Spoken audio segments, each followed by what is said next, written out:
What is going on, YouTube? Tyler here, and tonight I'm coming to you all on December 24th at 7:47 p.m., which is Christmas Eve. So I want to start this video off by saying I wish you all a Merry Christmas and a Happy New Year, because I'm sure I won't make a video until next year sometime. Just kind of wanted to give you guys a little bit of a sneak peek at what I, some reason, bought myself. This is a Intel NUC Extreme 13, or 13 Extreme. And it's a very small form factor computer.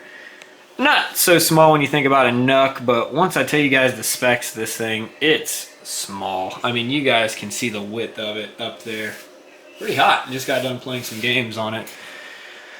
So I've been using for the last quite a long time my Mac Mini back there, and it's still a phenomenal little computer, and it does everything that I want it to, including crushing the 100 megabit 4K video that comes out of this camera. And it does everything that I throw at it minus my games, because it doesn't work for Apple Silicon or even Mac OS in general.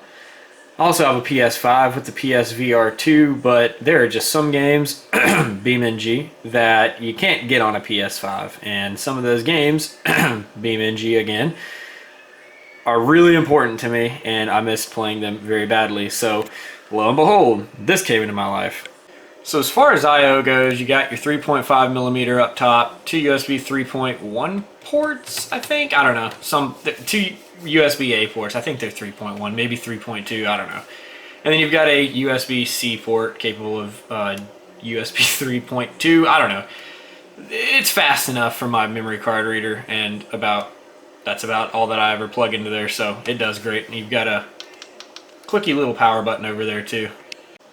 Coming around to the back here, this is another reason that I chose this over other offerings. You've got your two antenna right here for the Wi-Fi 6E Intel NIC built in. You've got six USB 3.1, once again, six USB 3.2 ports, I think, USB-A's at least, two Thunderbolt 4 ports, which you never really realize how far and few between desktops that have this are if you're not looking at a Mac. And I use my dock with this just to kind of extend some cables over without having to redo my whole desk. You got an HDMI port as well as your audio ins and outs. The back, you got your C13 connector and a power switch for your 750 watt fully modular SFP power supply. And one of the coolest things, you have got your 2.5 gig Intel NIC and a 10 gig Aquantia NIC built right in to the motherboard, which is too cool. And I actually take use of that. I've got over here in my rack, there's my 1.5 gig AT&T fiber coming in, and then it's coming out of my UDM SE on a 10 gig SFP to copper module, so that works great.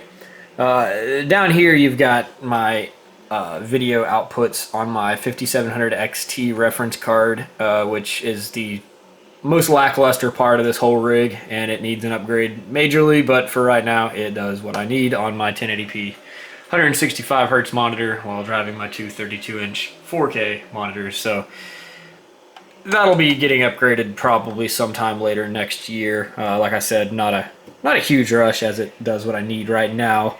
We'll take a look on the inside of this thing. It's pretty cool. Getting into the inside of this is as easy as removing the one captive thumb screw on the top panel. That guy just pops straight up, and then your side panel comes right off. Check that out. So you look inside of here and you think, wow, that's a glorified laptop on a board up top up there. You've got even your axial laptop blower, and you've got your SODIMMs over here. But this is a regular LGA 1700 socket with a full-fledged desktop 13900K i9. That is a 24 core with a turbo boost of 5.8 gigahertz. I added this Noctua fan right here just for a little bit of extra cooling on the fin stack back here. It's got a fin stack up here as well. Probably see it a little bit better from up top, which also encompasses the VRM.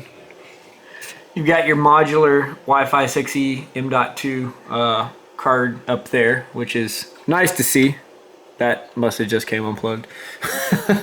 That is 32 gigs of 5600 megahertz DDR5.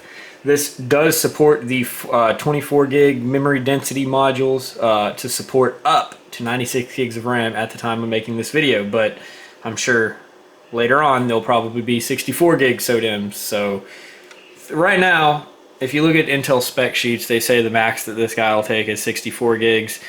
Now Intel's saying 96 gigs, and you know, DDR5 hasn't even been a thing for incredibly long time, so I'm sure there'll be 64 gig DIMMs or SODIMMs here before too terribly long. If you want to remove this guy, literally all you have to do is unplug your USB-C header for the front panel, swing that out of the way. You've got a screw right here, screw right here, and you can't really see it because my fat head's blocking the light, but a screw right here. The form factor of this really sold it for me. My desk at our new house is kind of cramped. Don't have a ton of room in here. I mean, it's plenty for what I'm doing, but I didn't want to have a full-sized ATX case, and it was kind of hard, or it was actually really hard to find any micro ATX motherboard that had Thunderbolt. And Thunderbolt wasn't a huge thing for me, but I was like, well, if I'm going to spend the money and build a whole computer, you know, I'd like to just go ahead and have that. And that was something that I didn't think that I was going to be able to do. So I saw a video about this thing, and I was like, that is super cool. I've always been a pretty big fan of the NUC line of computers, and I was like, well, the NUC's so cool, but I don't think that I want a full, you know, low profile or small form factor build or anything like that. So behold, this thing's in my house. So this is where it gets kind of interesting too. So let's take a peek together. So right where that compute element, as they call it, is, you've got your SFP power supply up here, which is a 750 watt 12 VO standard actually, which is pretty cool. You've got your extra fan headers and all that right there, which looks like I didn't plug one in all the way. I put Noctua fans in here just because, you know, Noctua. And there's another one back there behind the GPU. While we're on the subject of GPUs, this will fit a 313 millimeter, 3-slot, 450 watt GPU, which is kind of mind-boggling when you think about it. You've got, you know, upgradability for a long time. There are plenty of people running 4090s in here because it does have the PCIe 5.0, whichever, like a 12-pin connector, I believe, but it's also got 3 8-pins. So, I mean, really, whatever you want to throw in here, you know, have at it. You can, which is really neat. And this is the Intel Compute Element 13 right here, which we just saw from the back, and then from this side and a little bit from the top. You have got a lot going on here, and I'll do my best briefly to kind of explain. So starting on the back, of course, you've got your 3 M.2 Gen 4x4 slots, your massive fan heatsink stack over here, fin stack. You've got, you know, your axial cooler. This guy has, looks like 4 heat pipes in total buried down in between here. And then of course, as pointed out earlier, you've got another fin stack up here with your VRM cooling, and you can actually see underneath that heatsink right there, that is your full-on 139 or your full-on LGA 1700 socket. You've got a removable BIOS battery hidden right up in here, and it's just really cool how much power is packed into this board right here. I mean, it is a substantial sum of power, and I mean, this is a you know, a capable computer in a standard ATX or micro ATX case, let alone in something this small. I want to say it's a 13 liter case, but I could be mistaken on that. It's crazy. One thing that I did notice, the PCH on this guy runs ridiculously hot. The PCH is right here. I took this back plate off with probably 20 screws, maybe 10, maybe 15, I don't know, with some screws. And it's a tiny little aluminum heatsink in there that I put a thermal pad between the heat spreader, or the back plate back here, and the actual fins of the CPU, or of the heatsink, and it dropped the PCH temps by 20 degrees. So if you get one of these for some reason and you've got that same issue, just do that and you'll be just fine. On the other side of this unit, you've got your power supply fan intake, your 2 exhaust fans, which, like I said, are my aftermarket Noctuas. Here you've got mounting for either 2 2.5 drives or 1 3.5 drive, and you've got your SATA header behind this to add that if it's something you so desire. We'll show you guys on the bottom of it real quick as well, just because. I'm actually just now noticing on the bottom of this guy, since it is fully ventilated, they included these little plugs, and these little plugs are just so happen to be the same size as like a self-tapping fan screw. So theoretically you could add 2 more 120s down here on the bottom, which is kind of neat. You've got massive rubber feet too to make it quiet and it doesn't slide around. So yeah, this is kind of the area you've got for your video card, which makes my 5700 XT look mighty small. It's all quick release. You just flip up on this bracket, I think. You do something here. Yeah, you do something, I don't know. That guy will flip up, and then that's how you get to your screws that hold your GPU in place. You've got, I don't know if you can see back there too well, you've got 4 4-pin headers for RGB lights, if that is so your taste. Further back there, which you guys probably won't be able to see, there you go. Yeah, you've got 2 SATA 6 gig ports, and then on the bottom down here you've got your, yeah, that one you're not going to be able to see, I don't think.